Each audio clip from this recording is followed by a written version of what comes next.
Our guest today is Mr. Rishikant Singh. He is Regional Manager of Air India for Americas, including South America, Caribbean, Central America. And we are going to talk to him about Air India. Most of us who left India many, many years ago and who still travel to India, Air India brings very fond memories to us. For most of us, probably Air India was the first flight we took. And then also we were introduced to Air India in our favorite Bollywood movies. We always see Air India plane landing and flying up. So it's going to be a great pleasure to talk to Mr. Singh about Air India and what is happening with Air India, and also what Air India needs from us, from the Bostonians, to start a flight from Boston to India. Mr. Singh, welcome to our show. Namaskar. So we're very happy to have you here today. And so first we are going to start with Boston. As you know that the population of Indians have really grown here in this area, and also many businesses from Boston are heading to India. So what is, when Air India is going to start flights from Boston? Oh, that's a very ambitious question in a way. Definitely Air India is very keen to expand in the US. There are some constraints as of now. We are acquiring a new fleet, and I can assure you that if I would have my way, I would have at least 10 cities in USA connected to India directly, and Boston would definitely be on it. But I can't commit to a time frame right now. So how many cities in the US are currently connected with India?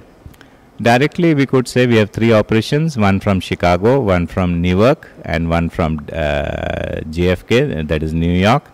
3 are non-stops to India. We are the only carrier with 3 non-stops to India. I think we are probably the best schedule.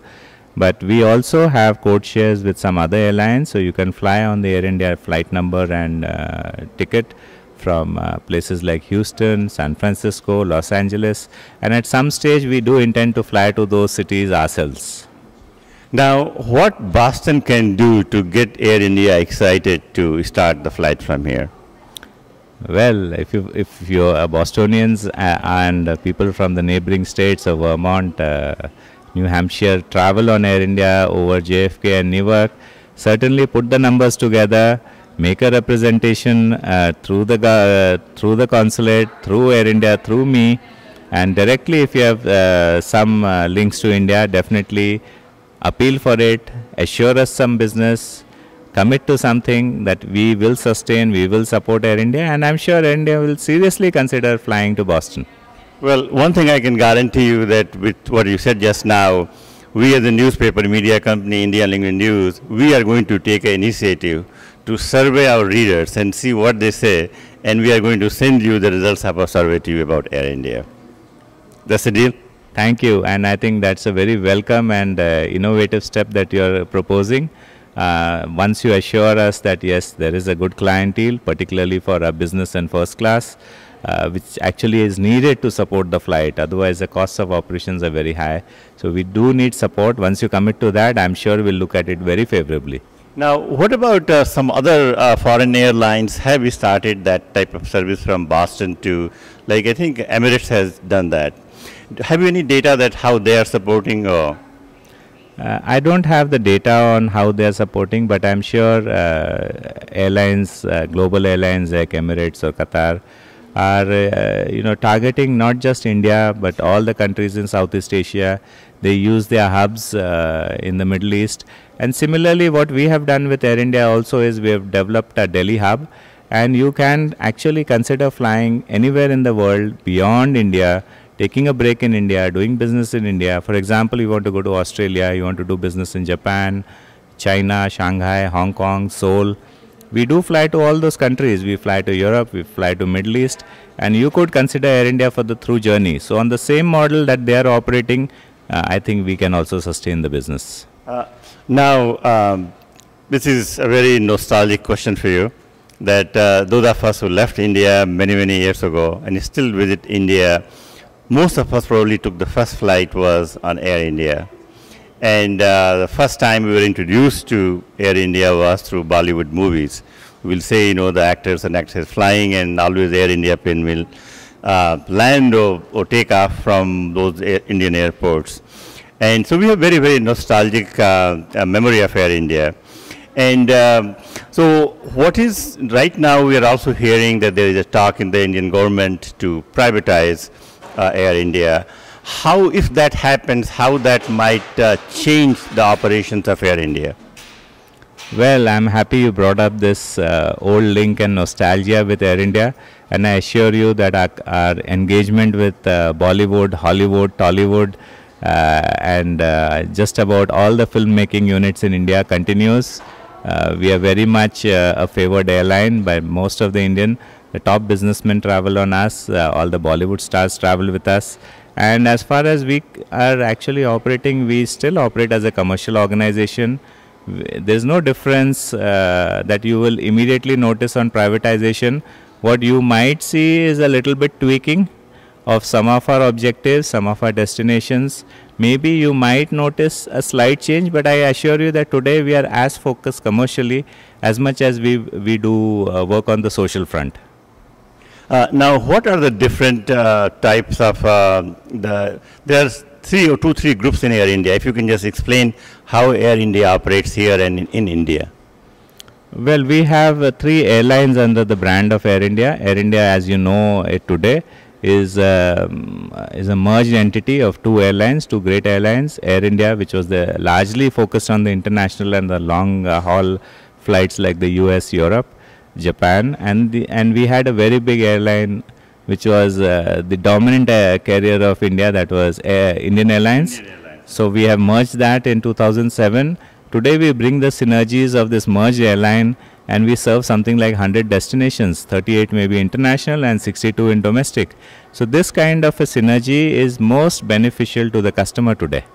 And the second airline that we have in our stable is Air India Express. That was actually meant to be a very young, vibrant airlines standing on its own, which operates within India and to the neighboring countries of the Middle East and Southeast Asia. So we specialize in that. And the third airline that we have is called Alliance Air. We have remote corners of India which would otherwise not serve the commercial interest of most airlines. But there is an obligation for the government of India as well to be able to reach out to people no matter how remote their location. So we have Alliance Air, which is an airline in its own right, which is strong enough, a very big presence in the northeast. So what we do is we bring connectivity to the major cities and to Delhi, by which the remote, far-flung areas of India feel connected and believe that we are one as a nation. So that is largely the role of Alliance Air, in addition to, of course, trying to be profitable where we can. What about the quality of fleets of Air India? That's a nice question, something I would like to field. We have actually been on a major fleet renewal program. We placed an order for 111 aircrafts, 68 from Boeing itself, which was for the long haul, and the balance are from Airbus. So this way we are balancing the European content, we are balancing the American content. And today, Air India being an old organization, as you said, we have our origins in 1932, but I can say very proudly that we beat with a young heart. And the young heart is the fleet, which is under 8 years and actually coming down to under 5 years with our acquisitions. What about you? You said earlier off the camera that you have been with Air India for about 26 years. And so how your journey started with Air India? It's an interesting journey. I actually came to US to do my MBA in investments and finance, which I did from New York. And something made me go back to India immediately. And I landed up joining Air India because I had this inspiration or a dream to serve my country. And I thought maybe I should join the government sector, but I realized there are certain age barriers and I was more or less hitting that barrier. So the only opportunity that happened was Air India. I saw an ad and I said, well, great international organization, the original multinational of India, operates to at least 40 countries, and maybe instead of criticizing from outside, can I get under the skin of this company, be part of it, and make the changes not just to Air India, but also how Air India serves its customers in India and all over the world. So it was basically something like an idealism that brought me to Air India, and I don't regret that.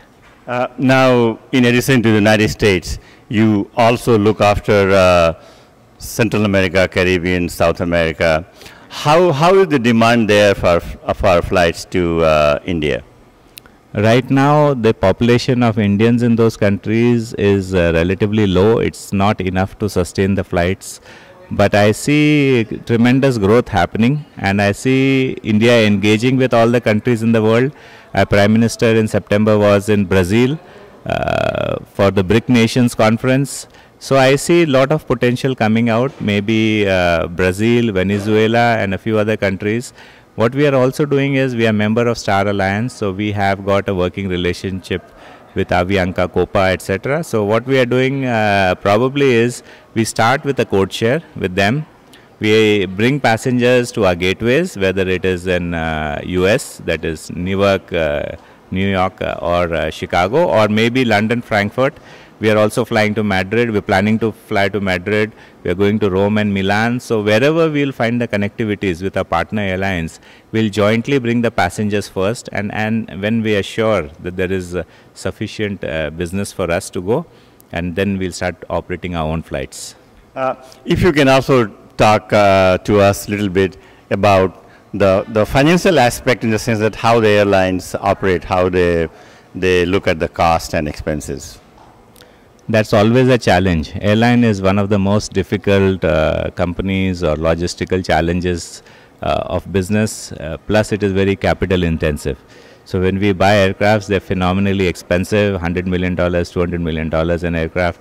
So when you look at the rate of return, it is probably one of the lowest among all industries. So what happens is then we start looking where to cut the costs. The major cost of an airline is always the fuel. So unless we get access to affordable fuel, the prices can never be brought down. So our biggest challenge is fuel, and that's where the biggest challenge comes actually from the Middle East carriers, because they do have access to far more resources than we seem to have. Even capital, they don't seem to have a challenge, whereas India is always constrained because there's a lot of development needs.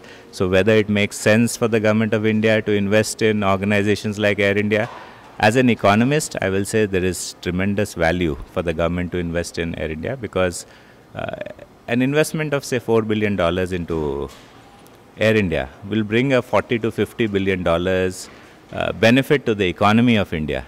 So from a national perspective, it makes sense. But from an individual investor perspective, the question marks are there, whether it's really worth doing. So my challenge as an airline would be basically reduce our costs, which we are doing. We used to be 32,000 strong in employee base. We have reduced it to 11,000. We have floated 2 new companies in which we lend our employees. We are also looking at real estate, how to bring down the costs. A lot of remote management happening. So there is an effort to bring down costs substantially, and that benefit automatically goes to the consumer then. Now, do you have any idea, I'm just curious, that how much it costs to fly a passenger from, say, New York to New Delhi or New York to Bombay? That's a nice and very sharp question.